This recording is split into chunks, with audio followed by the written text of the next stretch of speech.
हम लोग भागवतम के पहले स्कंद का तीसरा अध्याय के ऊपर चर्चा कर रहे थे।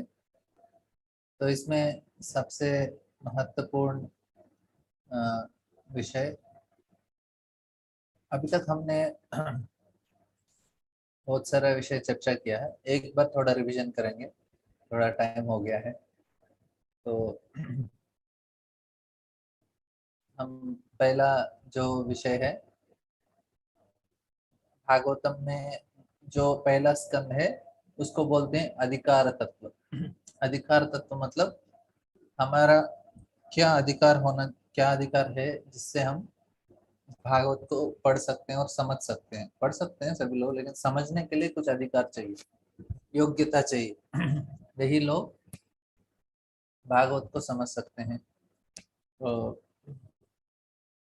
तो इसमें हमने चर्चा किया है कि भागवत का जो 3 मेन टॉपिक्स है, तो 3 मेन, अभी पहला स्कंद का वो भी, तो पहला क्या है, 3 मुख्य स्टोरीज भी है और विषय भी है। तो फर्स्ट से थर्ड, 1 से तीसरा अध्याय तक भगवान के सामान्य विषयों के ऊपर चर्चा किया जाता है।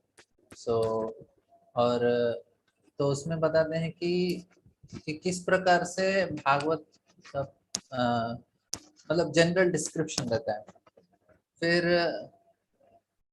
उसके बाद इसमें संक्षिप्त विवरण है एक्चुअली, संपूर्ण श्रीमद् भागवत का, और 4 से 7 तक किस प्रकार से व्यासदेव ने भागवत को रचना किया है, क्या कारण है, और फिर 7 से 19 तक भागवत को कैसे समझा जा सकता है, तो इसके ऊपर चर्चा किया गया है। तो फिर अभी हम लोग पहला जब स्कंद में हमने देखा, और सिर्फ क्वेश्चन आंसर क्वेश्चन ही है, 6 मेन प्रश्न है जिसके ऊपर पूरा भागवत आधारित है।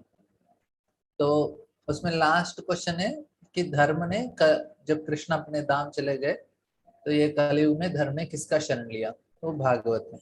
तो फिर वो पूछते हैं ठीक है, अच्छा भागवत है तो भागवत कैसे आया। अभी उसका आंसर नहीं हुआ है, सिर्फ हमने देखा कि इसके ऊपर डिस्कशन हुआ है कि किस प्रकार से क्या सही चीज करना चाहिए। तो हम सबको भागवत सुनना चाहिए, इतना बहुत ही महत्वपूर्ण डिस्कशन अभी होने वाला है। तो इससे तो भागवत मतलब भगवान का कथा, तो इसमें ऑलरेडी इसका चर्चा हो रहा है, भगवान की लीलाओं के बारे में चर्चा इसमें कहते हैं, क्योंकि ये 4th और 5th का आंसर से पहले भगवान के पुरुषावतार लीलाओं के बारे में चर्चा किया जाता है। तो 1 से 5 जो है तीसरा अध्याय है, इसमें 5 भाग है। तो पहला भाग बताता है कि किस प्रकार से 1 से 5 तक भगवान के पुरुषावतारों के बारे में। पुरुषावतार मतलब सृष्टि का निर्माण करने के लिए भगवान गर्भदक्षाय विष्णु, क्षीरदक्षाय विष्णु और कारणदक्षाय विष्णु, 3 विष्णुओं के रूप में भगवान अवतरित होते हैं। तो लास्ट टाइम हमने चर्चा किया है। तो कारणोदक्षाय विष्णु, कोई बता सकता है कारणोदक्षाय विष्णु को कैसे पहचाना जा सकता है? जी, वो अकेले रहते हैं, लक्ष्मी के साथ नहीं रहते हैं। हरे कृष्णा प्रभु जी। लक्ष्मी नहीं रहते, और उनके पूरे वो बबल निकलते हैं, उनके शरीर से पूरे बबल निकलते हैं। ब्रह्मांड आते हैं उनके शरीर से। ठीक है, फिर उसके बाद आते हैं गर्भोदक्षाय विष्णु। गर्भोदक्षाय विष्णु को कैसे पहचाना जाता है? लक्ष्मी उनके पैर दबाते रहती हैं। और उनके पैरों के पास और एक दूसरा, और उसके नाभि से ब्रह्मा उत्पन्न होते हैं। ब्रह्मा जी से ब्रह्मा उत्पन्न होते हैं, सही है। और क्षीरोदक्षाय विष्णु को कैसे पहचानते हैं? क्षीर सागर में लेटे हुए रहती है, दूध में। लक्ष्मी नहीं रहती है वहां पे। नहीं, लक्ष्मी जी रहती है, बगल में बैठे रहती हैं। लक्ष्मी जी रहती बैठे है, रहते लेकिन हैं, बगल दोनों बैठे रहते हैं।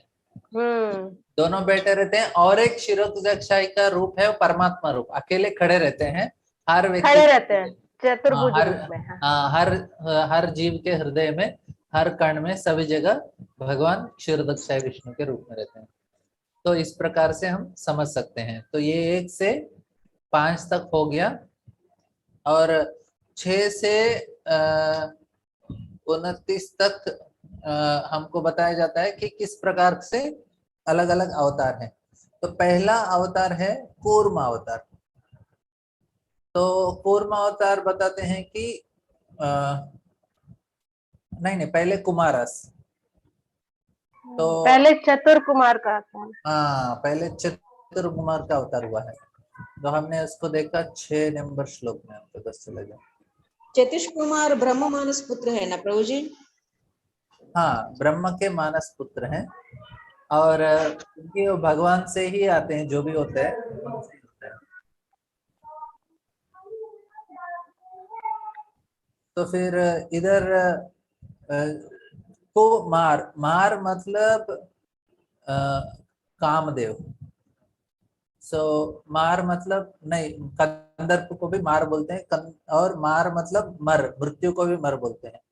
कुमार मतलब जिन्होंने इस कामदेव का और मृत्यु से जीत हासिल किया है, इसलिए उनका नाम कुमार है। और साथ ही साथ उन्होंने ऐसा ज्ञान लेकर आया जो ज्ञान से हमको समझ में आता है कि ये भौतिक दुनिया में हम भोग नहीं सकते, वैसा ज्ञान लेके आते हैं। और बहुत सारे अच्छे अच्छे सिद्धांतों को कुमार और उनके संप्रदाय है। और मैंने बताया कि पहला जो 6 अवतार हैं अभी जो बताने वाले हैं, पहले कूर्म अवतार, वराहदेव, नारदा, नरनारायण, कपिल और दत्तात्रेय, ये 6 ब्राह्मण के रूप में ही आते हैं। पहले कुमार ब्राह्मण है, और वे ज्ञान को प्राप्त करने, क्योंकि ब्राह्मणों का 6 उनका ड्यूटीज रहते हैं, यजन याजन, पठन पाठन, दान, प्रतिग्रहण। तो फिर आते हैं 7th में, हमने देखा 7th श्लोक में भगवान आते हैं वराह के रूप में। इसका अनुवाद पढ़ेंगे माता जी कोई? जी प्रभु जी। समस्त यज्ञों के परम भोक्ता ने शुक्र का अवतार, द्वितीय अवतार स्वीकार किया और पृथ्वी के कल्याण हेतु उसे ब्रह्मांड के रसातल क्षेत्र से ऊपर उठाया। हरे कृष्ण। हाँ, तो वराह देव ने क्या किया, उन्होंने पहले जो कुमार ने ज्ञान योग का ज्ञान योग लेके आए, और वराह देव ने कर्म योग को लेके आया। कर्म योग मतलब अलग अलग रूप से हमको यज्ञ इत्यादि करना पड़ता है। कर्म योग, ज्ञान योगी लोग यज्ञ नहीं करते, कर्म योगी यज्ञ करते हैं। तो वराह देव आए थे यज्ञ इत्यादि सैक्रिफाइसेस इसको समझाने प्रभु के। जी, हाँ कूर्मा अवतार कछुए का अवतार होता है ना? हाँ, तो कुमार अवतार को कूर्मा अवतार नहीं ना बोल सकते हैं प्रभु जी? नहीं, वो कूर्म अवतार अलग है, ये कुमार ना, 4 चतुष्ट। हाँ हाँ, वही, वो कूर्मा अवतार अलग है ना वो। हाँ, कूर्म अवतार अलग है। और एक सत्यावेश अवतार क्या होता है प्रभु जी? सत्यावेश अवतार माता जी, कोई जीवात्मा होता है, उनको भगवान अपना शक्ति देते हैं, और भगवान का अलग अलग शक्ति होता है, भगवान का भक्ति शक्ति होता है। तो भगवान ने अपना पूरा भक्ति शक्ति नारद मुनि को दिया है, इसलिए नारद मुनि भगवान के शक्तावेश अवतार हैं। हालांकि वो भगवान नहीं है, वो जीवात्मा ही है, लेकिन भगवान का शक्ति उसके अंदर है। अभी चतुष कुमार भी ऐसे ही हैं, चतुष कुमार सत्यावेश है, हाँ, ये भी चतुष कुमार जी। शक्तावेश अवतार है, किसके? भगवान के ज्ञान का जो शक्ति है, उनका शक्ति को उन्होंने धारण किया है। व्यासदेव भगवान के जो लिखने का शक्ति है, लिटरेरी इंकारनेशन, उनका शक्ति प्राप्त हुआ है व्यासदेव को, इसलिए वो शक्तावेश अवतार कहा जाता है। जी, हरे कृष्ण। ठीक है। अभी उसके बाद आते हैं नारद मुनि, इसका अनुवाद पढ़िए मतलब जी।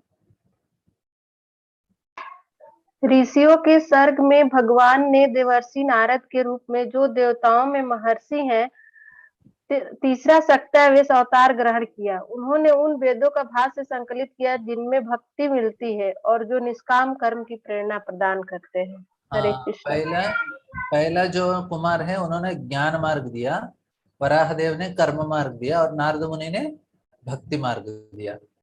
और इसके बाद आते हैं चौथे कौन है? कोई और पढ़ेंगे? हरे कृष्ण प्रभु जी। हाँ। चौथे अवतार में भगवान राजा धर्म की पत्नी के जुड़वा पुत्र नर तथा नारायण बने। फिर उन्होंने इंद्रियों को वश में करने के लिए कठिन तथा अनुकरणीय तपस्या की है। हाँ, तो ये अवतार में भगवान ने तपस्या, योग मार्ग का सिद्धांत बताया, किस प्रकार से तपस्या करना चाहिए। क्योंकि तपस्या करने के, क्योंकि अलग अलग जीवात्मा को अलग अलग इच्छा होता है ज्ञान भगवान को प्राप्त करने का। अभी हम लोग बैठ के भक्ति मार्ग करने का प्रयास कर रहे हैं, अभी किसी और को बुलाइए क्लास में, बोलेंगे हमको इतना ज्यादा नहीं है, हमको कुछ काम करने का बता दीजिए। और कोई बोलेंगे हम तो ज्ञान मार्ग में जाएंगे, कोई बोलेंगे हम तो योग मार्ग में जाना है। तो अलग अलग जीवात्मा को अलग अलग प्रेरणा मिलता है उनको भगवान को प्राप्त करने के लिए। तो भगवान भी क्या करते हैं, उनके लिए सुविधाएं इस प्रकार से प्रदान करते हैं, ताकि ऐसा नहीं होना चाहिए सभी को आपको अच्छा लगा नहीं लगा एक ही रास्ता है तो बोर हो जाएगा। तो भगवान भी चाहते हैं कि वैरायटी हो, और इसलिए वो वैरायटी अलग अलग रूप में आते हैं, अलग अलग मार्ग देते हैं। तो इसलिए हमको कभी ये नहीं समझना चाहिए कि हमारा ही सही है, नहीं, हमारा भगवान ने अलग अलग मार्ग दिया, सही है इसलिए दिया। तो अलग अलग मार्ग है, सही मार्ग है, लेकिन कलयुग के लिए, इस समय के लिए सबसे आसान मार्ग है भक्ति योगा, क्योंकि बाकी मार्ग कर नहीं पाएंगे।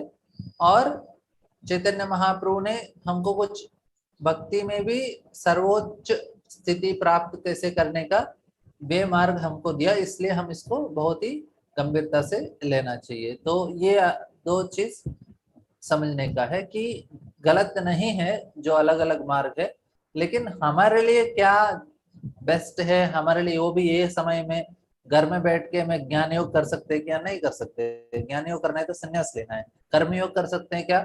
कर्म योग करने के लिए भी बहुत सारे रूल रहते हैं, हम फॉलो नहीं कर सकते। योगा कर सकते हैं क्या? उसके लिए भी जंगल जाना पड़ेगा, वो भी नहीं कर पाएंगे। तो फिर हमको इसलिए समझना चाहिए कि हम लोग जो चीज हम कर पाएंगे वो सिर्फ है भक्ति योगा, क्योंकि कर्मयोग भी स्त्री शूद्र द्विज बंधु हमारे जैसे लोग कर नहीं पाएंगे कर्मयोग। तो उसके लिए ब्राह्मण होना चाहिए, और वो भी बहुत ही श्रेष्ठतम, ऐसे जन्म से ब्राह्मण नहीं, गुणों से ब्राह्मण होना चाहिए और गुणों से क्षत्रिय होना चाहिए, वे ही इस चीजों को कर सकते हैं। तो इसमें इसलिए हमको भगवान ने थोड़ा आसान पद्धति दे दिया है, तो नारद मुनि के रूप में आके भक्ति होगा। तो फिर उसके बाद नेक्स्ट पढ़िए कोई और। भगवान कपिल नामक पांचवा अवतार सिद्धों में सर्वोपरि है। उन्होंने आसुरी ब्राह्मण को सृष्टिकारी तत्वों तथा सांख्य शास्त्र का भाष्य बताया, क्योंकि कालक्रम से यह ज्ञान विनष्ट हो चुका था। हाँ, अलर्क प्रहलाद उनको कपिल मुनि ने आसुरी ब्राह्मण को ये ज्ञान दिया है। तो ये भगवान कौन सा ज्ञान देते हैं? सांख्य योग देते हैं।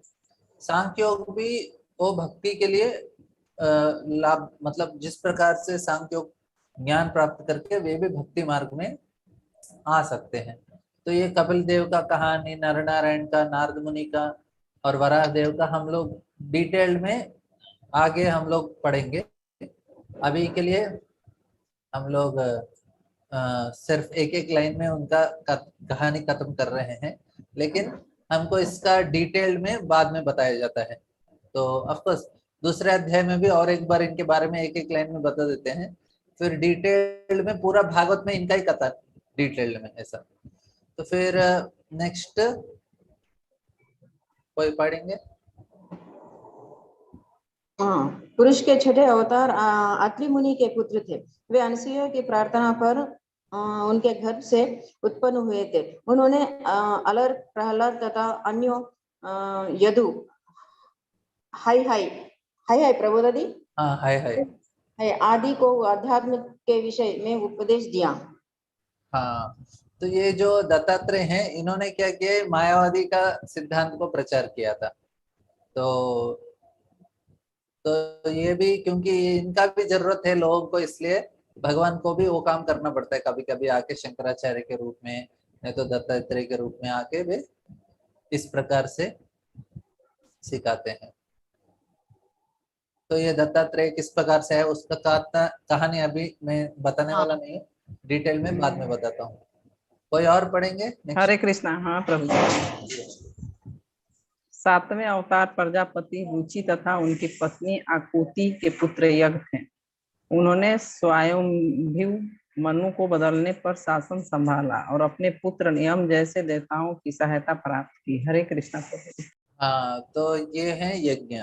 इन्होंने क्या किया, जब स्वयंभू मनु संन्यास लेके चले जाते हैं जंगल में तपस्या करने के लिए, तब उन्होंने पूरा शासन संभाला। तो पूरे जो 14 लोग हैं उनको संभालना पड़ता है, तो ये उन्होंने यज्ञ के रूप में किया। तो भगवान स्वयं है उधर यज्ञ के रूप में। तो इस प्रकार से भगवान का अलग अलग। तो इधर से क्या हुआ, शासन संभाला मतलब कौन है, ये क्षत्रिय है। तो इधर से क्षत्रिय का जो भगवान का अवतार है क्षत्रिय के रूप में है। तो अभी ये अवतार में भगवान ने इंद्र का पोस्ट ले लिया। तो ये जो यज्ञ है ये इंद्र है। मतलब कभी कभी भगवान देखते हैं कि ब्रह्मा के लिए कोई जीवात्मा योग्य नहीं है, बोलते हैं शत जन्म विस्यात्। तो 100 जन्मों तक किसी ने वर्णाश्रम धर्म का बहुत ही कड़ी नियमों के साथ पालन किया है, तो उनको ब्रह्मा बनने का योग्यता मिल जाता है।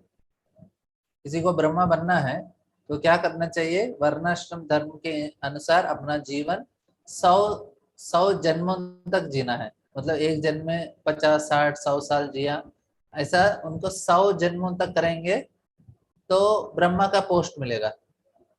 लेकिन बहुत ही महत्वपूर्ण है, भगवान के धाम पहुंचने के लिए जो उससे भी ऊपर है, एक जन्म में भी प्राप्त किया जा सकता है भक्ति के द्वारा। तो हमको समझना चाहिए कि भक्ति कितना शक्तिशाली है और वो कितना फायदा करता है कोई भी जीवात्मा को।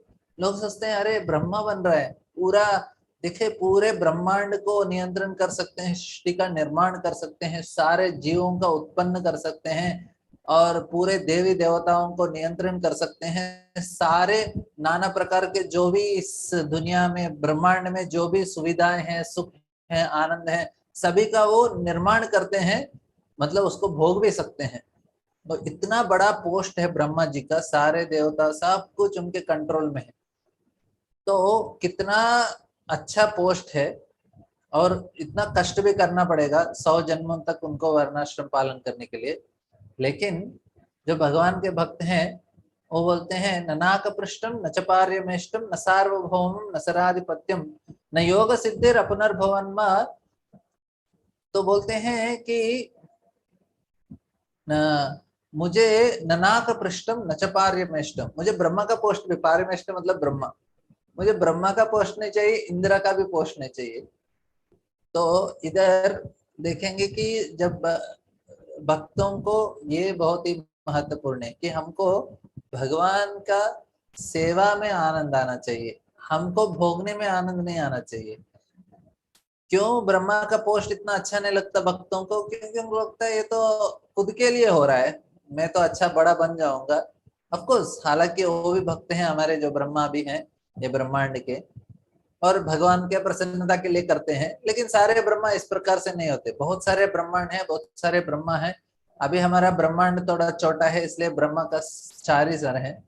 अलग अलग ब्रह्मांड में बहुत सारे ब्रह्मा हैं, अलग अलग सर हैं उनके, तो लेकिन भक्त नहीं होते। अभी कभी कभी ऐसा होता है कि कोई जीवात्मा मिलता नहीं है ब्रह्मा का पोस्ट के लिए, तो भगवान खुद ब्रह्मा बन जाते हैं। ऐसे इंद्र बनना है तो 100 अश्वमेध यज्ञ करना पड़ता है। किसी ने 100 अश्वमेध यज्ञ किया तो उनको इंद्र का पोस्ट मिलता है।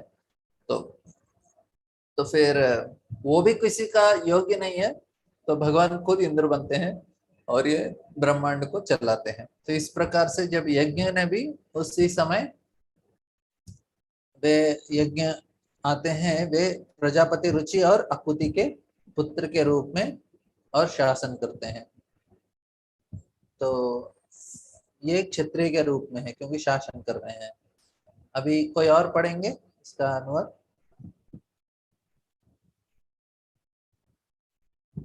जी हरे कृष्णा। 8वां अवतार राजा ऋषभ के रूप में हुआ। वे राजा नाभि तथा उनकी पत्नी मेरु देवी के पुत्र थे।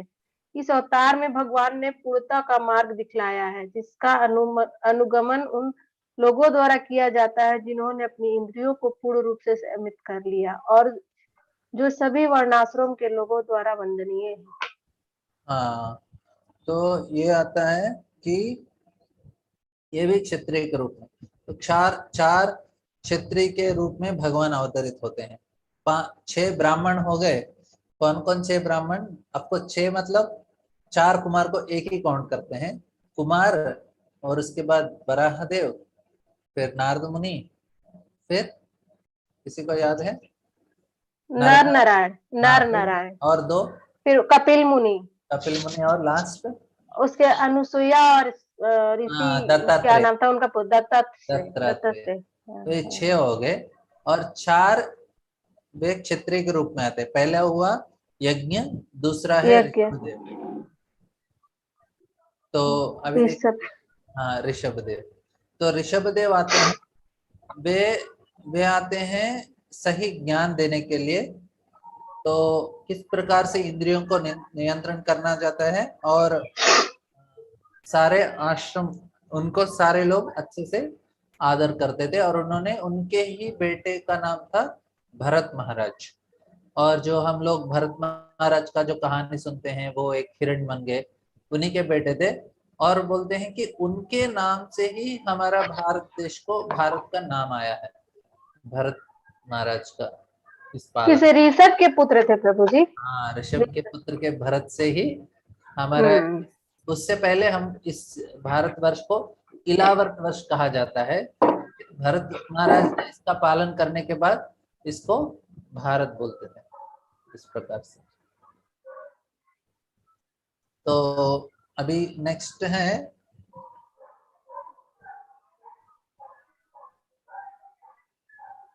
हाँ, कोई पढ़ेंगे? हे ब्राह्मणों, मुनियों द्वारा प्रार्थना किए जाने पर भगवान ने 9वें अवतार में राजा पृथु का शरीर स्वीकार किया, जिन्होंने विविध उपजे प्राप्त करने के लिए पृथ्वी को जोता। फलस्वरूप पृथ्वी अत्यंत सुंदर तथा आकर्षक बन गई। हाँ, ये पृथु महाराज के बहुत बड़ा कहानी है, ये भी बहुत अच्छा कहानी है, हमको 4थे स्कंद में सुनने को मिल जाएगा। तो भगवान क्षत्रिय के 3 रूप में आते हैं, बस 4 नहीं, 3 ही है। एक यज्ञ है, ऋषभदेव है, और पृथु महाराज के रूप में। पृथु महाराज भी जब पृथ्वी से कुछ उत्पन्न नहीं होता, उसको डरा के फिर उससे पूरा जो भी हमको चाहिए, धान और खाना पीना सब कुछ प्राप्त करते हैं। और बहुत बड़ा स्टोरी है, अभी इतना डिटेल में जाएंगे, लेकिन हाँ, 4थे स्कंद आएगा तब उसका चर्चा कर सकते हैं। तो ये नाम याद कर लीजिए बस। तो फिर अभी से आए हैं वैश्य। अभी क्षत्रिय हो गए, ब्राह्मण हो गए, उसके बाद कौन आएंगे? वैश्य आते हैं। देखेंगे अभी कौन कौन सा अवतार आएगा, कोई पढ़ेंगे इसका? हरे कृष्णा प्रभु। हरे कृष्ण। जब चाक्षुष मनु के युग के बाद पूर्ण जल प्रलय हुआ और सारा जगत में जल में डूब गया था, तब भगवान मछली मत्स्य के रूप में प्रकट हुए और वैवस्वत मनु के नाव में रहकर उनकी रक्षा की। हाँ, वैवस्वत में। तो ये हमारा जो दशावतार लोगों को बताते हैं, तो पहले हम स्टार्ट करते हैं मत्स्यावतार, फिर कूर्मावतार, ये मत्स्यावतार, लेकिन उससे पहले भी इतने सारे अवतार हैं। तो भगवान का अवतारा ही असंख्य नाम, ये 26 श्लोका में आता है, मैं बाद में बताता हूँ। लेकिन भगवान के अवतार हैं, इतने सारे अवतार हैं। तो इधर से भगवान के शुरू होते हैं वैश्य। तो मत्स्यावतार का क्या है? वो बहुत बिजी थे। किसमें बिजी थे? अलग अलग धान्य और सामग्री इकट्ठा करने के लिए। तो वैश्य का क्या बिजनेस रहता है? इकट्ठा करना उनका बिजनेस रहता है।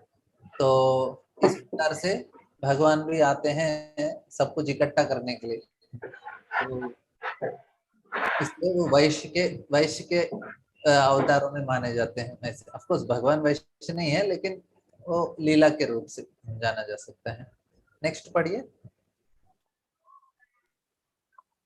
एक बार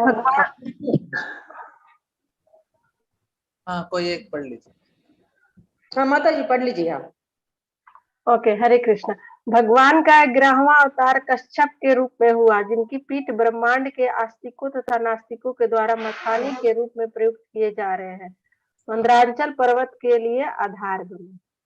हाँ, तो ये अवतार है भगवान का कि जब भगवान को कुजली होता है तो फिर उसको कुजलाने के लिए बहुत बड़ा अरेंजमेंट भी करना पड़ता है। हमको कुजली होता है तो हम सिर्फ ऐसा हाथ लगा दिया तो हो जाता है, लेकिन भगवान का कुजली हुआ तो उसके लिए भी बहुत बड़ा तैयारी करना, बहुत बड़ा क्या बोलते हैं अरेंजमेंट करना पड़ता है।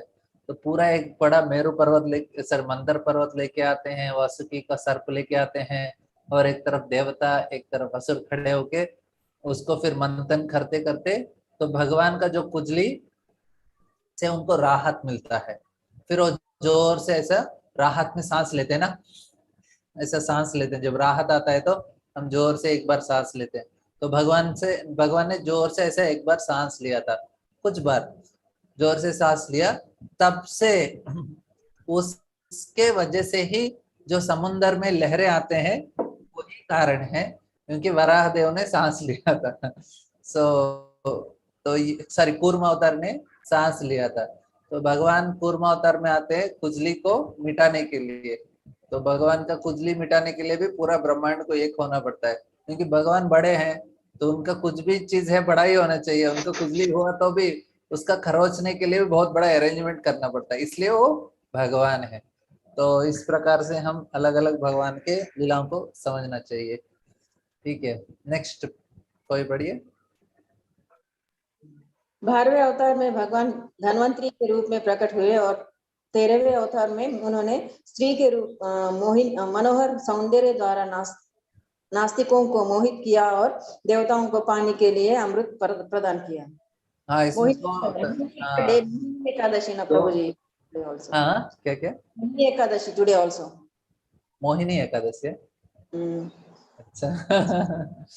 तो भगवान आते हैं, इधर दो अवतारों के चर्चा किया गया है, एक है धन्वंतरी और साथ ही साथ आते हैं मोहिनी, और उसी टाइम पे भगवान नीचे कूर्म के रूप में भी है। ये तीनों अवतार एक्चुअली चार हैं एक तरह से, लेकिन एक तीन अवतार काउंट किए जाते हैं। कौन कौन से हैं? कूर्म अवतार। कूर्म अवतार कहाँ है? मंदर पर्वत के नीचे है। और फिर भगवान आते हैं दत्तात्रेय के सॉरी धन्वंतरी के रूप में अमृत को लेके, और अमृत देवताओं को देने के लिए भगवान मोहिनी रूप में भी आते हैं। तो तीन अवतार एक ही लीला में है। कौन सा लीला? समुद्र मंथन लीला में भगवान के तीन अवतार हैं, कूर्म अवतार, धन्वंतरी अवतार और मोहिनी अवतार। तो बहुत ही अच्छा स्टोरी है, हमको 8वें स्कंद तक रुकना पड़ेगा उसको डिटेल में समझने के लिए। ठीक है, तो ठीक है, अगला पढ़िए। हरे कृष्णा प्रभु जी।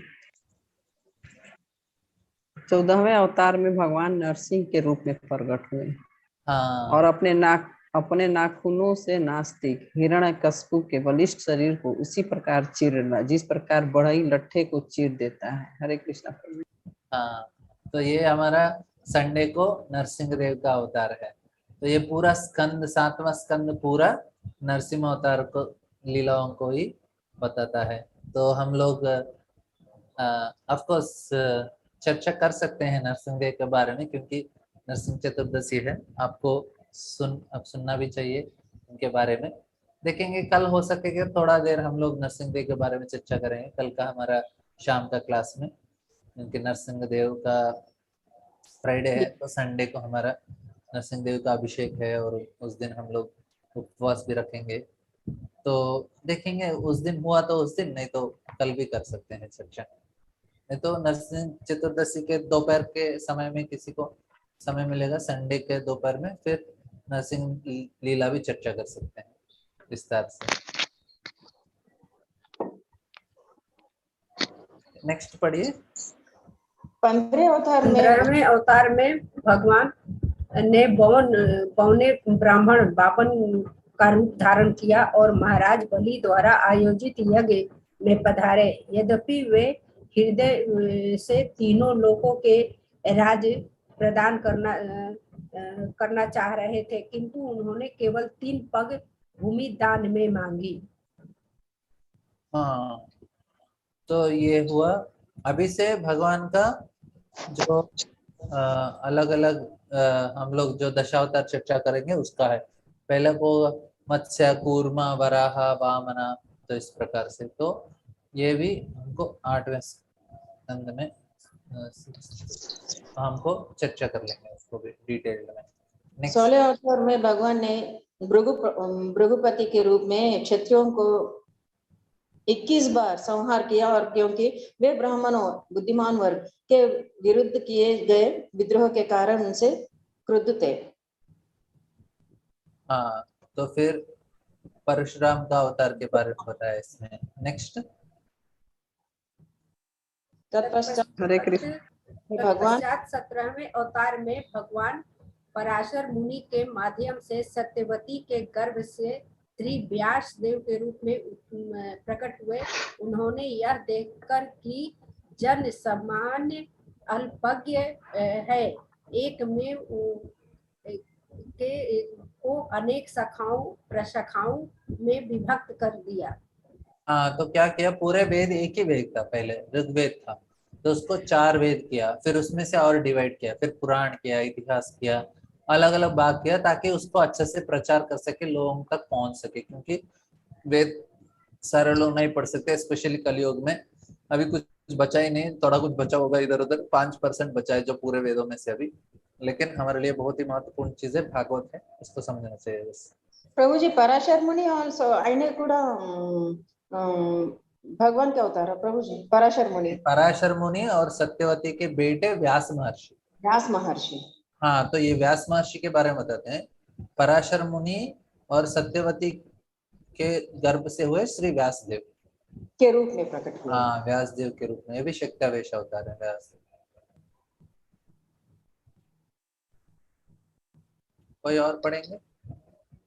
18वें अवतार में भगवान राजा राम के रूप में प्रकट हुए। उन्होंने देवताओं के लिए मनभावन कार्य करने के उद्देश्य से हिंद महासागर को वश में करते हुए समुद्र पार के निवासी नास्तिक राजा रावण का वध करके अपनी अतिमानवीय शक्ति का प्रदर्शन किया। अतिमानवीय शक्ति का प्रदर्शन किया। हाँ, तो ये राम जी का, ये हमको 9th कैंटो में आता है राम जी का।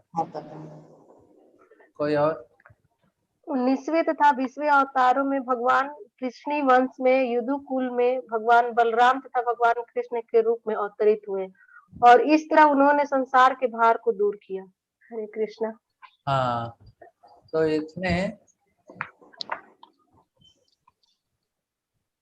इसमें देखिए सभी जगह भगवान 2 रूप में आते हैं, और इसमें बहुत ही कृष्ण का एक लिस्ट में दिया है, फिर बाद में सेपरेटली बताते हैं उनके बारे में। तो हमको नहीं समझना चाहिए कि भगवान भी एक ऐसे ही अवतार हैं जो आए बाकी अवतारों के साथ, नहीं। तो क्योंकि ये इनसे, कृष्ण से ही सारे अवतार आते हैं, ये समझना है, ये बाद में हमको समझाया जाता है। नेक्स्ट पढ़िए। हरे कृष्णा प्रभु जी। हाँ, तब भगवान कलयुग के प्रारंभ में गया प्रांत में अंजना के पुत्र बुद्ध के रूप में उन लोगों को मोहित करने के लिए प्रकट होंगे जो श्रद्धालु आस्तिकों में से स्त्रियां करते हैं। हरे कृष्ण। हाँ, तो ये बुद्ध भगवान आते हैं। उस समय सारे लोग वेदों के नाम से जानवरों को मार रहे थे, तो भगवान प्रकट होते हैं ताकि हाँ, बुद्ध अवतार, और उनको वेदों से थोड़ा बाहर लेके जाते हैं, बोलते हैं अहिंसा परमो धर्म, अहिंसा का पालन कीजिए, इस प्रकार से। अभी नेक्स्ट, हाँ ये पढ़ लीजिए। तत्पश्चात पढ़िए माता जी, पढ़िए माता जी, कोई बात नहीं। तत्पश्चात सृष्टि के सर्व भगवान को 2 युगों के संधि काल में कल के अवतार के रूप में जन्म लेंगे और विष्णु यशा के पुत्र होंगे। उस समय पृथ्वी के शासक लुटेरे बन चुके होंगे। तो सारे अवतारों में ये डिफरेंट क्यों है?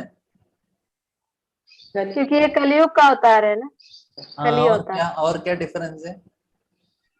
अभी जन्म नहीं हुआ है तो हाँ ये हाँ बाकी अवतार आगे चले गए, एक ही आगे अवतार चले आने गए। वाला है। अभी कल वाला वो है। जन्म लेंगे भगवान इस अवतार में। हाँ ये आने वाले अवतार है, पहले ही बता दिया आने वाले हैं करके, उनका माता के नाम के साथ बता दिया है। तो ऐसा है।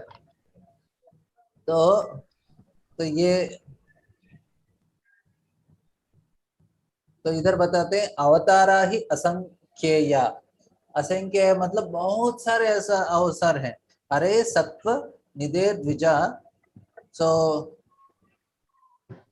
यथा विशुद्धांसी कुलया सहस्र सरस सरसा सरसा सहस्त्र सहस्त्र सरसा।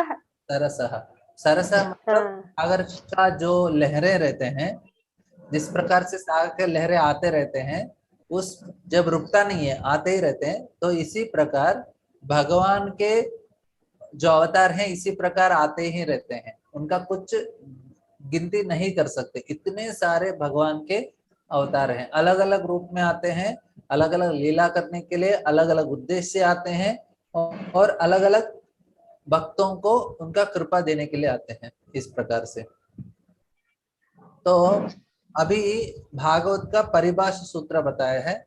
ये श्लोक सभी को सीखना चाहिए, क्योंकि पूरा भागवत इसी श्लोक के ऊपर आधारित है। मतलब इसको परिभाषा सूत्र बोलते हैं। अनुवाद पर नेक्स्ट श्लोक है वो, ये 28, उससे पहले इसका अनुवाद पढ़ लेंगे। अच्छा इसका भी पढ़ा नहीं ना आपने, इसका पढ़िए, मतलब अवतारण शास्त्र। ये ब्राह्मणों, भगवान के अवतार उसी तरह असंख्य है, जिस प्रकार अक्षय जल के स्रोत से निकलने वाले असंख्य झरने। हाँ नेक्स्ट भी पढ़ लिए। सारे ऋषि मुनि देवता तथा विशेष रूप से शक्तिशाली मनु की संतानें भगवान के अंश या उन अंशों की कलाएं हैं। इसमें प्रजापति गण भी सम्मिलित है। हाँ पूरे अंश है, लेकिन सारे अवतार अंश है, लेकिन ये श्लोक, हाँ ये इसको परिभाषा सूत्र बोलते हैं। परिभाषा सूत्र मतलब इसी श्लोक को पूरा भागवत में, इस श्लोक को समझाया जा रहा है। पूरे भागवत को यही श्लोक समझा रहा है, पूरा भागवत बस एक ही श्लोक है। मतलब 28 श्लोक नंबर 28। बस हाँ ये श्लोक ही सबसे महत्वपूर्ण श्लोक है। पूरा भागवत किसके बारे में बता रहा है? ये श्लोक के बारे में बता रहा है। कौन सा है? एते चा, मेरे पीछे दोहराई, एते चाम सकला पुंसः एते चांस कला पुंसः कृष्णस्तु भगवान स्वयं कृष्णस्तु कृष्णातु भगवान स्वयं इंद्रारी व्याकुलं लोकम् इंद्रियाणि इंद्रारि व्याकुलं लोकम् लोकम् पडयन्ति युगे युगे। लोकम् क्रीडयन्ति युगे युगे। तो एते चांस कला पुंसः, तो जो भी अभी तक जो अवतार बताया गया है वो अंश है और कला है। लेकिन भगवान कौन है इन सभी में? कृष्णस्तु भगवान स्वयं। वराहदेव, राम अवतार, नरसिंह अवतार, और अलग अलग विष्णुओं के बारे में बताया, क्षीरोदक्षाय विष्णु, गर्भदक्षाय विष्णु, सारे अवतारों के बारे में बताया। लेकिन इनमें से कृष्णस्तु भगवान स्वयं, और वो बाकी लोग कौन है? वे भगवान के अंश हैं और अंश है। थोड़ा पार्ट है, नहीं तो कला है। मतलब उनका जो रूप में आए हैं, लेकिन मेन कौन है? कृष्ण ही कृष्ण भगवान है। भगवान से। भगवान भगवान स्वयं। उपयुक्त सारे अवतारों या तो भगवान के पूर्ण अंश या पूर्णांश के अंश कलाएं हैं, लेकिन श्री कृष्ण तो आदि पूर्ण पुरुषोत्तम भगवान है। ये सब विभिन्न लोकों में नास्तिकों द्वारा उपद्रव किए जाने पर प्रकट होते हैं। भगवान आस्तिकों की रक्षा करने के लिए अवतरित होते हैं। हरे हाँ, कृष्ण। तो भगवान इस प्रकार से अवतरित होते हैं, लेकिन भगवान एक ही हैं। तो पूरा जो हमने भागवत में परम सत्य के बारे में ध्यान करने के लिए बोला है, वो परम सत्य कौन है? कृष्णस्तु भगवान भगवान स्वयं, कृष्ण ही है। सारे वेदों का जो सार है वो वेदांत सूत्र है, और वेदांत सूत्र का सार है भागवत। और भागवत में सार क्या बताया, कृष्णस्तु भगवान स्वयं। तो हमको ध्यान करना है तो एक ही व्यक्ति के ऊपर ध्यान करना है, कौन है वो, कृष्ण है बस। कृष्णा। और हमारा एक 5 श्लोक है, उसका अनुवाद पढ़ लेंगे, हमारा आज का कक्षा खत्म हो जाएगा। हाँ, कोई पढ़ेंगे इसका? जो कोई भी भगवान के गृह अवतारों का सावधानी पूर्वक प्रतिदिन सुबह तथा शाम को पाठ करता है, वह जीवन के समस्त दुखों से छूट जाता है। इसको फलश्रुति बोलते हैं। ये जिस लिस्ट पढ़ने से हमको इतना बेनिफिट हो रहा है, भक्ति करने से कितना बेनिफिट हो जाएगा। जीवन के समस्त दुखों से छूट जाता है। तो इसलिए हमको भगवान के इस रूपों को ध्यान करना चाहिए, स्मरण करना चाहिए हर वक्त। इधर से भगवान का अलग अलग विराट रूप के बारे में समझाया जाता है। भगवान के विराट रूप की धारणा जिसमें इस भौतिक जगत में प्रकट होते हैं काल्पनिक है। यह तो अल्पज्ञों तथा नवदीक्षितों को भगवान के रूप की धारणा में प्रवेश कराने के लिए, लेकिन वस्तुतः भगवान का कोई भौतिक रूप नहीं होता। एतद् रूपं भगवतो हि अरूपस्य चिदात्मनः माया गुणैर् विचरितं इधर बताते हैं कि तो भगवान का एक जो विराट रूप है वो भौतिक रूप है, और ये थोड़ा काल्पनिक रूप है, क्योंकि उसी समय प्रकट होता है फिर अप्रकट हो जाता है, तो काल्पनिक रूप है। तो इसको समझने के लिए बता रहे हैं, क्योंकि लोग बोलते हैं अरे विराट रूप है, नो, लेकिन ये काल्पनिक रूप है और भौतिक रूप है। नेक्स्ट अनुवाद पढ़िए। बादल तथा, हाँ पढ़ो ममता जी। पढ़िए माता जी। हरे बादल तथा धूल आयु द्वारा ले जाए जाते हैं, लेकिन अल्पज्ञ लोग कहते हैं कि आकाश मेघाच्छादित है और वायु धूलिमय मलिन है। इसी प्रकार वे लोग आत्मा के विषय में भी भौतिक शरीर की धारणाओं का आरोपण करते हैं। हाँ, तो बोलते हैं कि हम लोग कभी कभी बादल का अलग अलग बादलों को देख के हमको लगता है वो आकाश है, और जो धूल को लेके हम सोचते हैं ये वायु आ रहा है। तो उसी प्रकार लोगों को भ्रम में रहते हैं कि ये शरीर को ही आत्मा मानते हैं, मतलब यही सब कुछ मानते हैं। तो इस चीज को इधर बताते हैं। नेक्स्ट, रूप की इस स्थूल अवधारणा से परे रूप की एक अन्य सूक्ष्म धारणा है जिसका कोई आकार नहीं होता और जो अनदेखा, अनसुना तथा अव्यक्त होता है। जीव का रूप इस सूक्ष्मता से परे है, अन्यथा इसे बारंबार जन्म लेना पड़ता है। हाँ, तो जो हमारा जो स्थूल शरीर है और सूक्ष्म शरीर है वो दोनों अलग अलग हैं, और सूक्ष्म शरीर ये तो स्थूल शरीर से बहुत ही परे है। तो ये समझना है कि हमारे पास ये जो हम देख रहे हैं एक दूसरे को, ये हमारा स्थूल शरीर है, लेकिन एक सूक्ष्म शरीर है, किससे बनता है, मन, बुद्धि और अहंकार से बना हुआ शरीर है। ये शरीर अलग है, और जब हमारा मृत्यु होता है तो हमारे साथ आता है सूक्ष्म शरीर, हमारे साथ जाता है। चलिए, हमारे जो यमदूत हैं वो आत्मा को टच नहीं कर सकते, वो क्या करते हैं, सूक्ष्म शरीर को निकाल देते हैं, क्योंकि आत्मा सूक्ष्म शरीर के साथ बहुत आसक्त होता है, उसके साथ चला जाता है। वो उसको कहीं लेके जाके नरकलोक में लेके जाएंगे, नहीं तो एक कुत्ता के शरीर में रख देते हैं तो आत्मा भी उधर चला जाता है, क्योंकि उसको लगता है कि वो मैं हूं। हम क्या करते हैं, हम अपना सूक्ष्म शरीर के साथ उसके साथ आइडेंटिफाई करते हैं, बोलते मैं हूँ, मेरा मन है। तो इसलिए हमको बहुत दुख लगता है, किसी ने हमको कुछ बोल दिया, हमारा अहंकार को ठेस पहुंचता है, हमारा बुद्धि और मन बहुत ही विचलित रहता है बहुत बार, क्योंकि हम आत्मा उसके साथ बहुत ही आइडेंटिफाई करता है, सोचता है ये मैं हूँ। तो ये गलत धारणा की वजह से हमको बहुत दुख होता है। लेकिन जब हमको समझ में आया कि अरे मेरा और इस शरीर के साथ और मन के साथ और अहंकार के साथ कुछ लेना देना ही नहीं है, मैं आत्मा हूँ, लेकिन ये धारणा गलत है, तो इस प्रकार से हम समझ जाते हैं, तो उस व्यक्ति को ब्रह्म ज्ञानी बोला जाता है। जिस व्यक्ति ने आत्मा को समझा है और आत्मा का दर्शन लिया है, वो व्यक्ति ब्रह्म ज्ञानी है, क्योंकि उसको साक्षात्कार हो गया, हाँ मुझे इसमें कुछ दिलचस्पी नहीं है, मैं शरीर आत्मा हूँ। तो कोई ब्रह्म जानाति थी ब्राह्मण, तो सही ब्राह्मण जो है उसको ये ब्राह्मण का ज्ञान हुआ हो, ब्रह्म ज्ञानी, आत्म साक्षात्कारी। आत्म साक्षात्कार मतलब उसको साक्षात्कार हो गया, मैं शरीर नहीं हूँ और मन भी नहीं हूँ, मैं कौन हूँ, मैं आत्मा हूँ, आत्मा हूँ। तो स्थूल और सूक्ष्म शरीर से परे हूँ, इस प्रकार का ज्ञान है उनके पास। तो अगला श्लोक पढ़िए।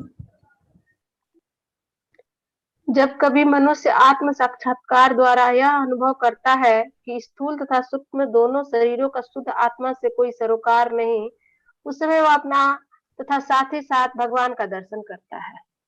हाँ, हम लोग जल्दी जल्दी कर लेंगे क्योंकि हमारा एक्चुअली इतना नहीं, बहुत सारे श्लोक है, मुझे याद कंप्लीट करना है, थोड़ा डिटेल में नहीं जाएंगे, धीरे धीरे कर लेंगे। यदि माया का समन हो जाता है और यदि भगवत कृपा से जीव ज्ञान से संपन्न हो जाता है, तो उसे तुरंत आत्म साक्षात्कार का प्रकाश प्राप्त होता है और वह अपनी महिमा में प्रतिष्ठित हो जाता है।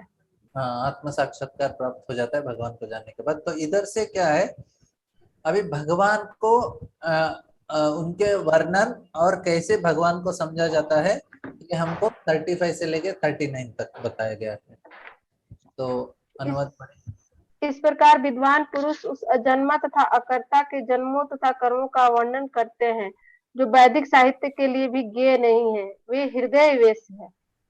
हृदय। हाँ, तो इसमें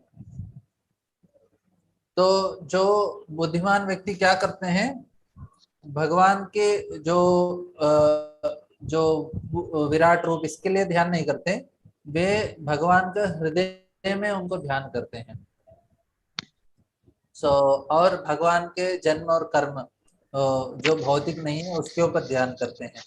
तो इस प्रकार से भगवान को समझते हैं कि वो भौतिक नहीं है और सभी के हमारे हृदय में है, और वे इनका जन्म नहीं है और वे अकर्तुर है, इस प्रकार से।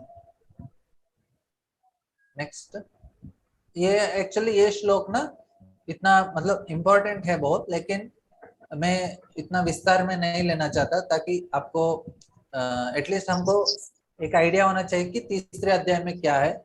हम लोग पूरे एक बार पहला स्कंद का संक्षिप्त रूप में हर एक अध्याय का एक ओवरव्यू, मतलब एक क्या बोलते हैं, जस्ट ऊपर ऊपर से देखेंगे क्या है समझने के लिए, फिर विस्तार से श्लोक पढ़ सकते हैं, ताकि आपको आइडिया आ जाए कि पहले स्कंद में हो क्या रहा है। इसलिए पहले जानना चाहिए कि हो क्या रहा है, उसके बाद धीरे धीरे पढ़ेंगे तो और अच्छे से समझ में आएगा। इसलिए मैं थोड़ा जल्दी जा रहा हूँ, लेकिन जल्दी मतलब थोड़ा ऊपर ऊपर से जा रहे हैं, ताकि आपको पूरे तरह से समझना चाहिए कि क्या हो रहा है। इसलिए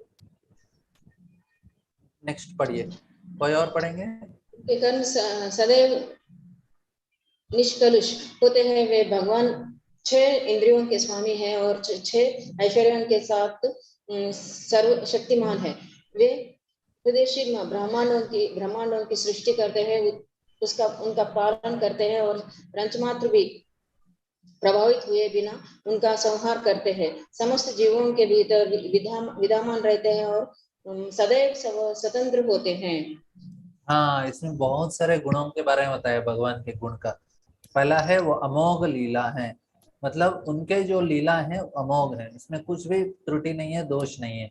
और बोलते हैं सृष्टि का निर्माण और उनका पालन और उसका जो संहार है, वे करने के बाद भी उससे प्रभावित नहीं होते। देखिए, मैंने कुछ बड़ा घर बनाया, तो घर बनाने में क्या लगता है, अरे कितना सुंदर बनाया, सभी लोग को जाके बताऊंगा, देखो क्या बनाया, देखा कितना अच्छा है। फिर उसको मेंटेन करने के टाइम भी मुझे बहुत टेंशन होता है, अरे इधर का ये खराब हो गया, पेंट खराब हो गया, इधर थोड़ा ये हो गया, ये थोड़ा टैप खराब हो गया, कुछ ना कुछ होता है, तो उससे भी टेंशन आ जाता है। अरे कितना सुंदर घर है, कोई आके खिड़की में कांच का कोई बच्चा खेल रहा है तो टूट गया, तो कुछ ना कुछ होता है, तो उससे भी हम प्रभावित हो जाते हैं। और जब उसका पूरा डिस्ट्रक्शन इतना सुंदर बनाने के बाद किसी आपने गार्डन बनाया, बहुत अच्छा गार्डन बनाया, लेकिन उसके ऊपर बुलडोजर चला दिया किसी ने, तो कितना दुख लगेगा। अरे इतना सुंदर गार्डन। तो सृष्टि करने से प्रभावित होते हैं, उसका नियंत्रण करते समय प्रभावित होते हैं, और साथ ही साथ जब हम लोग उसका संहार होता है तब भी हमारे ऊपर उसका प्रभाव होता है। तो लेकिन बोलते हैं कि भगवान किसी से प्रभावित ही नहीं होते, तीनों चीजों से, निर्माण से भी, उसका पालन से भी, उसका संहार से भी, क्योंकि वो भगवान है। और बोलते हैं कि सभी के हृदय में भगवान प्रकट हैं। और चौथा है आत्म तंत्र, तो बोलते हैं बहुत ही स्वतंत्र हैं, किसी के ऊपर आधारित नहीं है। क्योंकि हमको ये दुनिया में बहुत सारे लोगों को आधारित है, हमको खाना है तो कितने लोगों के ऊपर आधारित होना है, पहले किसान, फिर उसके बाद वो जिसने वो जो मिल बनाया जिससे गेहूं आटा बनता है, फिर उसके बाद ट्रांसपोर्ट करने वाला, फिर शॉप वाला, फिर हमारा घर तक आता है, घर में कोई मदद करता है बनाने के लिए। इतना सारा होने के बाद हम खा सकते हैं। और पानी भी चाहिए, पानी वाला के ऊपर, गाड़ी वाला के ऊपर, कितना लोगों के ऊपर आधारित होते हैं हम। लेकिन भगवान है, स्वतंत्र हैं। और बोलते हैं 6 ऐश्वर्यों से पूर्ण है, और सारे 6 इंद्रियों के वे स्वामी है, षड गुणेशः। तो इस प्रकार से भगवान का पहले गुण बताए गए हैं। और प्रभु इस, जी 6 गुण एक बार बता देते। हाँ, ऐश्वर्य से, समग्र से, वीर से, तो भगवान बहुत ही सुंदर है। और दूसरा है भगवान के, पहला सुंदरता है भगवान का, और दूसरा है भगवान पूरे ज्ञानवान है, पूरा ज्ञान उनके अंदर समाहित है, कुछ कमी नहीं है ज्ञान का।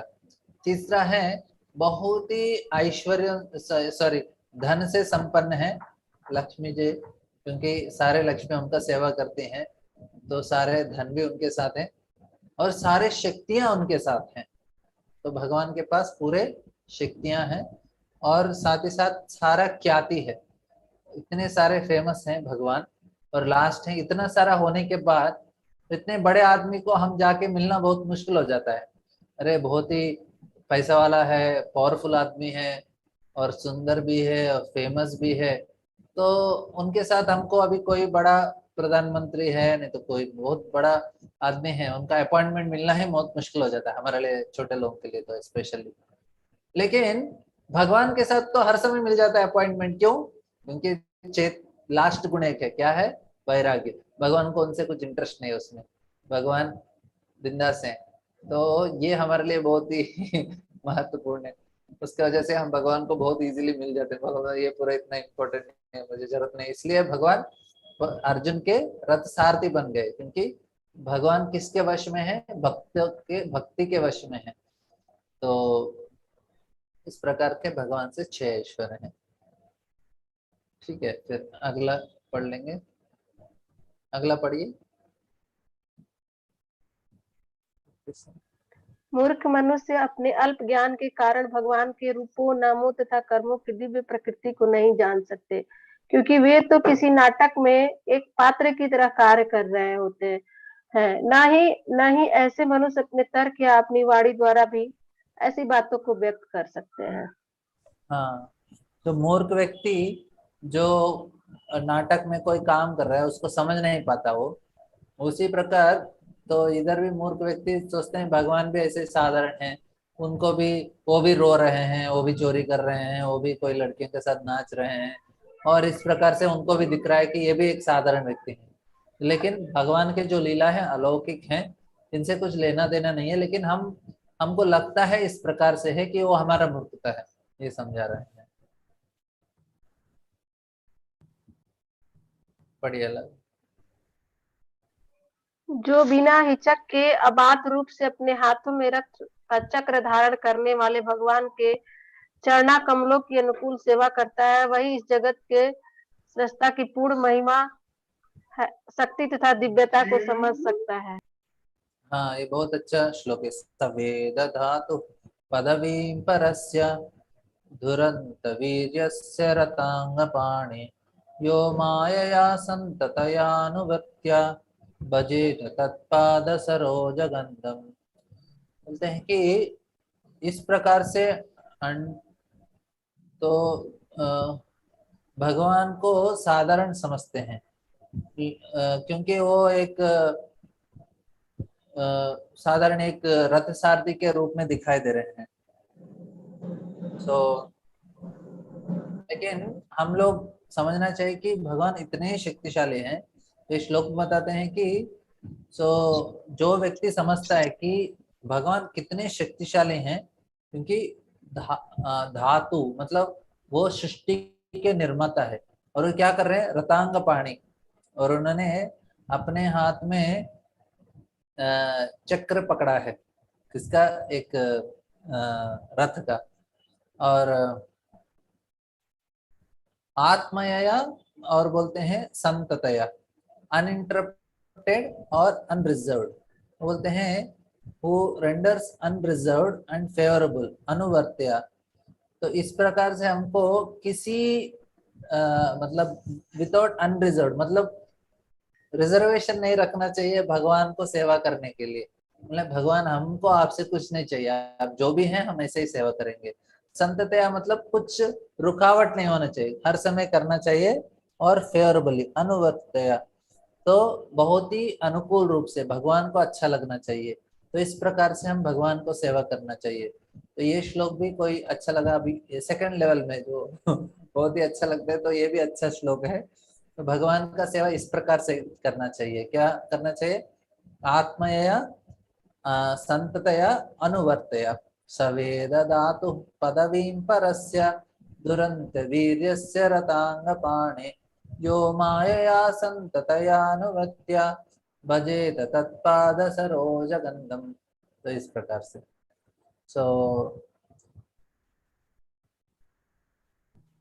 तो ये सुनने के बाद जो नैमिषारण्य के ऋषि है, तो वे उनको दुख लगने लगा कि अरे हम भगवान के इतने भक्त नहीं है। तो इसलिए सूत गोस्वामी उनको एंकरेज करने के लिए ये श्लोक बताते हैं कि आप भगवान इतने दयालु हैं, उनका सेवा करना चाहिए। उन्होंने सोचा कि अरे हम लोग इतना साल तक अपना जीवन बर्बाद किया यज्ञ इत्यादि करने के लिए, भगवान को तो भक्ति करना चाहिए था। बोलते हाँ हाँ कर सकते हैं आप। तो नेक्स्ट पढ़ेंगे, हमारा टाइम हो गया, ठीक है, ये श्लोक से एंड कर लेंगे। कोई बात नहीं, पढ़ा दीजिए, कंप्लीट कर दीजिए। हाँ कर लेंगे। इस संसार में केवल ऐसी जिज्ञासाओं द्वारा ही मनुष्य सफल तथा पूर्णतः ज्ञात हो सकता है, क्योंकि ऐसी जिज्ञासाओं से अखिल ब्राह्मणों के स्वामी भगवान के प्रति दिव्य आह्लादकारी प्रेम उत्पन्न होता है, और जन्म मृत्यु की घोर पुनरावृत्ति से 100% प्रतिरक्षा की गारंटी प्राप्त होती है। हाँ, तो इतना गुणों को सुनने के बाद जब नैमिषारण्य के ऋषियों को लगा कि हमारे अंदर भक्ति नहीं है, इतने अच्छे भगवान है, भक्ति नहीं कर रहे हैं, तो सूत गोस्वामी बोलते नहीं नहीं, आप चिंता मत कीजिए, आप जो इंक्वायरी कर रहे हैं ना, आप जो प्रश्न पूछ रहे हैं ना, ऐसे ही प्रश्न पूछ के जो भक्त बनते हैं आप टेंशन मत लीजिए। तो फिर इधर से शुरू होता है भागवत का गुणगान करना। तो इधर से ये 5 श्लोकों में भागवत का गुणगान किया जाता है। तो पढ़ेंगे इसका अनुवाद। यह श्रीमद् भागवत भगवान का साहित्य अवतार है, जिसे भगवान के अवतार वेद व्यास ने संकलित किया है।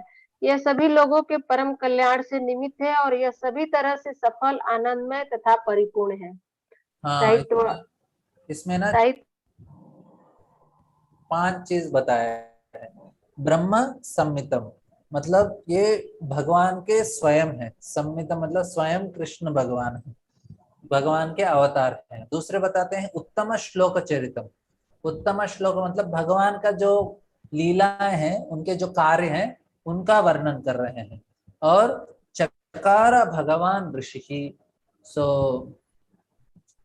इदम भागवतम नामम पुराणम ब्रह्म समितम उत्तम श्लोक चरितम चकारम भगवान ऋषि, सो निश्चयस्याय लोकस्य धन्यम सस्व अयनम महत्।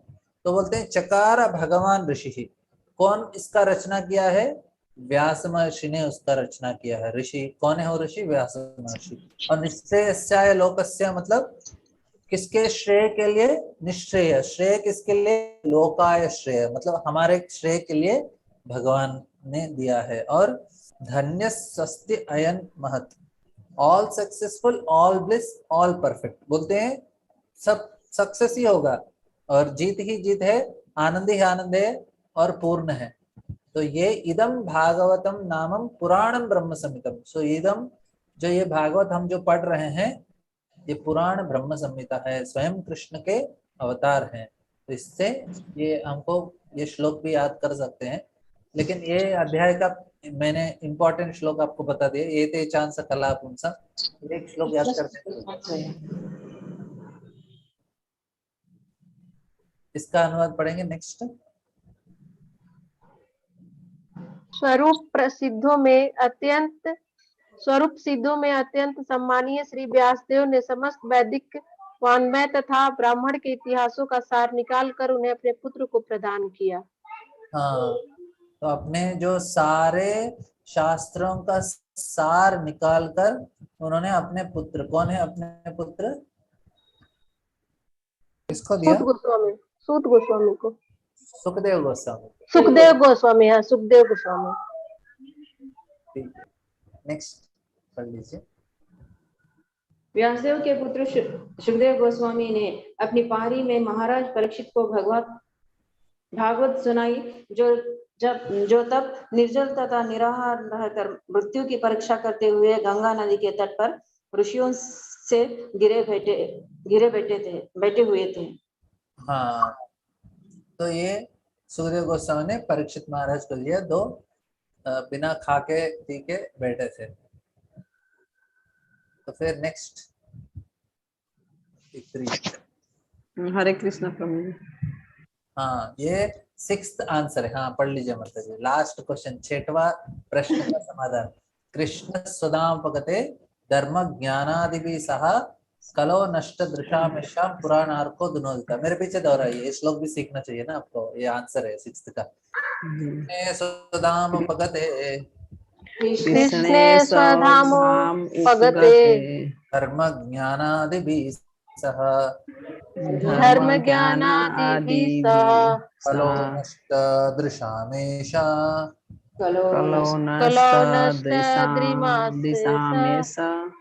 पुराणार्कोदनोदितः।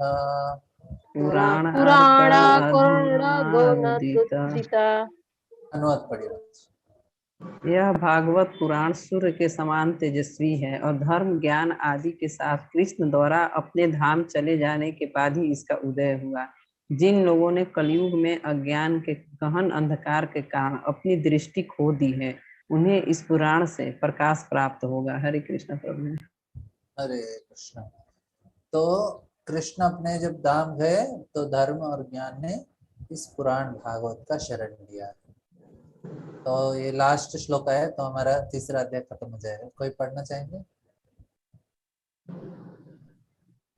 हे विद्वान ब्राह्मणों, जब सुखदेव गोस्वामी ने वहां पर महाराज परीक्षित की उपस्थिति में भागवत सुनाया तो मैंने अत्यंत ध्यान पूर्वक सुना, और इस तरह उनकी कृपा से मैंने उन महान शक्ति संपन्न ऋषि से भागवत सीखा। अब मैं तुम लोगों की वही सब सुनाने का प्रयत्न करूंगा जो मैंने उनसे सीखा तथा जैसा मैंने आत्मसात किया। हाँ, तत्व कीर्तयतो विप्रा विप्रस्य भूरि तेजसः। वो बताते हैं कि ये जो भागवत है सुखदेव गोस्वामी ने किसको बताया? परीक्षित महाराज को बताया। लेकिन जब सुखदेव गोस्वामी बता रहे थे तब सुत गोस्वामी ने भी सुना, और सुत गोस्वामी अभी नैमिषारण्य ऋषियों को बता रहे हैं। तो वही चीज समझा रहे हैं कि ये जो व्यासदेव ने सुखदेव गोस्वामी को बताया, सुखदेव गोस्वामी ने परीक्षित को महाराज को बताया। लेकिन जब सुखदेव गोस्वामी परीक्षित को महाराज बता रहे थे तो बोलते मैं भी उस समय था और मैं भी बहुत ध्यान से सुना। अभी मैं आपको वही बताने वाला हूँ जो मैंने सुखदेव गोस्वामी जो परीक्षित महाराज को बता रहे थे, वे आपको मैं वही सुनाने वाला हूँ। ये सुत गोस्वामी नैमिषारण्य ऋषियों को बता रहे हैं। सो हमारा इधर से 3रा अध्याय समाप्त हो गया। हरे कृष्ण। हरे कृष्ण। हरे कृष्ण प्रभु जी। प्रभु जी कल हरे कृष्ण प्रभु। डिटेल्स बताइए।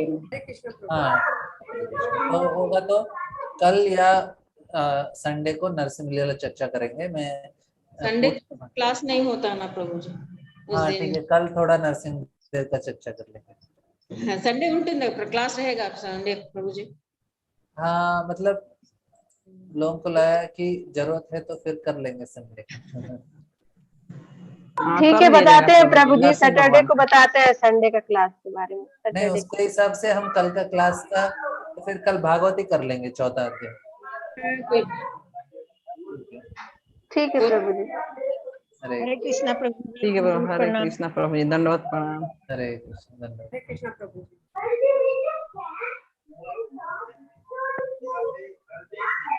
हुआ तो क्या था ना